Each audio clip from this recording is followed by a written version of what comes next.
Hey everyone, welcome back to another video. So the adventurer known as Bear Grylls, who I have followed for quite some time now, who also claims to be a Christian, but we're starting to see a lot of Christians do just what Bear Grylls does, which is really sad. They're going away from the truth and going more to ideological beliefs than sticking with what the Bible actually says.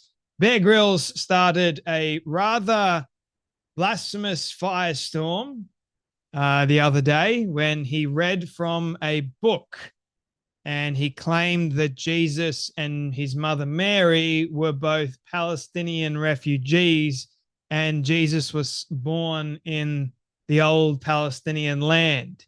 Now, Bear Grylls deleted the original post and changed it recently to, well, this.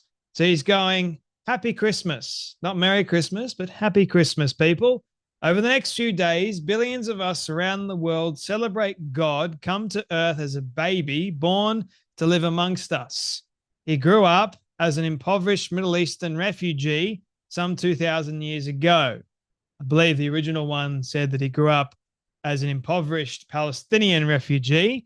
Yet this Jesus, Yeshua, changed the course of the world forever. Now, in case any of you were wondering, like Palestine and where it actually plays, in the back of my Bible, this is the Defined King James version, right?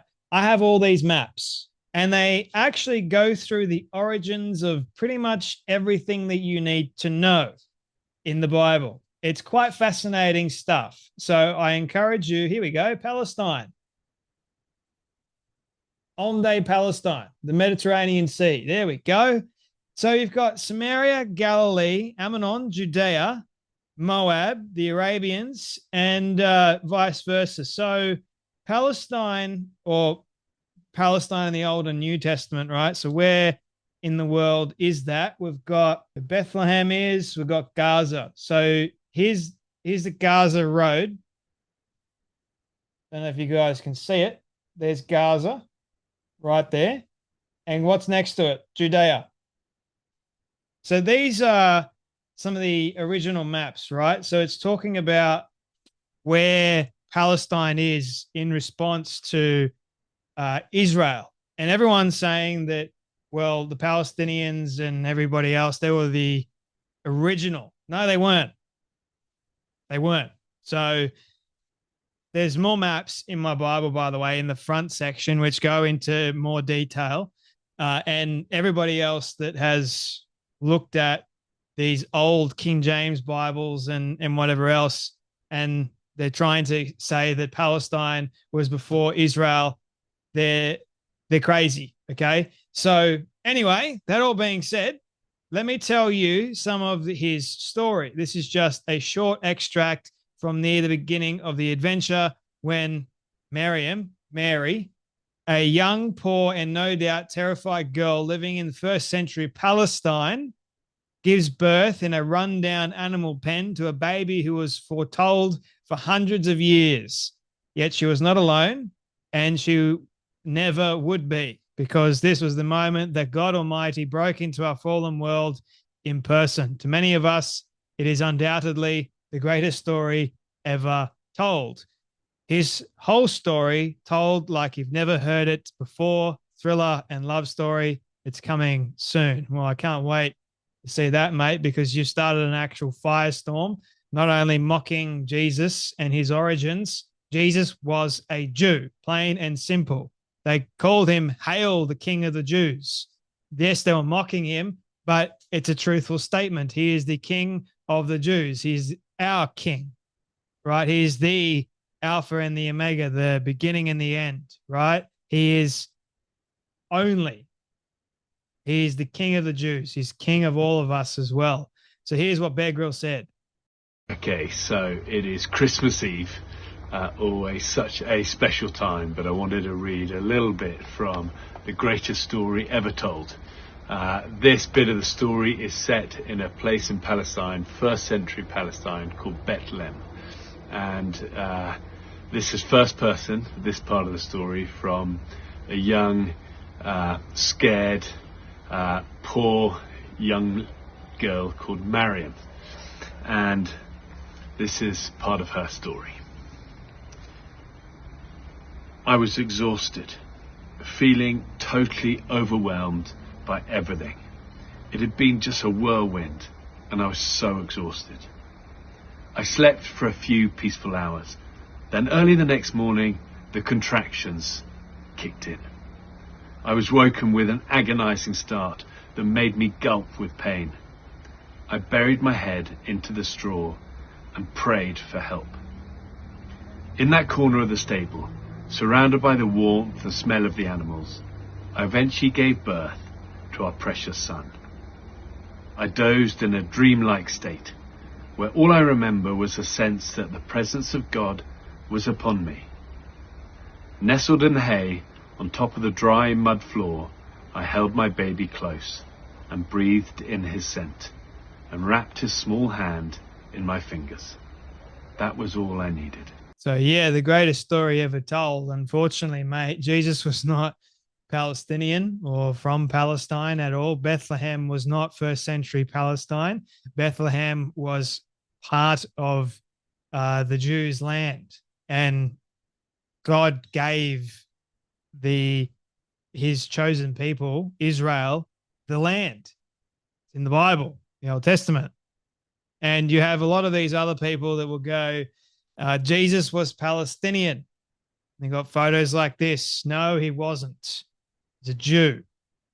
And we can keep saying that for the longest time. And Avi Yemeni goes, Palestinians are the only indigenous people in the world that have to steal their colonizers' history to maintain their victim status.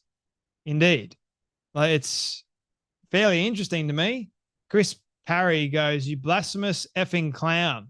No way that Christ's mother was Palestinian, nor was he a refugee until he had to go to Egypt because of the threat from Herod. Embarrassed that you are an honorary colonel in the British Army. And lots of other people were also complaining about Bear Grylls' mockery of Jesus and his mother, but not just that, mockery of God, saying that he's something that he's actually not. And again, I'll go back to the very beginning of how Christians are actually starting to believe similar to what Bear Grylls is believing, and they're actually going against Israel at the moment. But again, that's what the Bible said that was going to happen. You're going to have lots of people that will fall away, turn away from Israel, and it's sad. It's, if you say that you are a follower of Christ, that means you should believe in what the Bible actually says. You go through the history, the lineage. You got the Old Testament. Yes, we're under grace at the moment, but the Old Testament is the history of things. You look at what actually took place, how Israel became Israel, essentially, and it was God's promise that he would make the nation great. And he did. And as much as the world has tried to destroy and demolish Israel, God has kept his promise.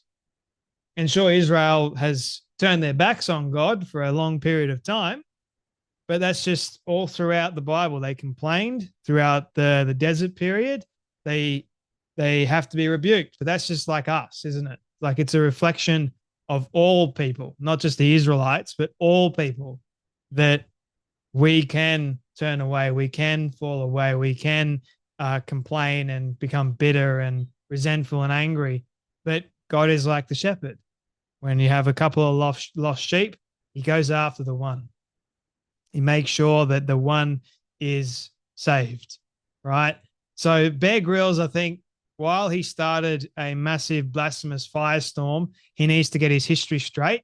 Maybe he's just believing in propagandized lies, but no way in the world was Jesus Palestinian. He came for all, yes, but he was a Jew.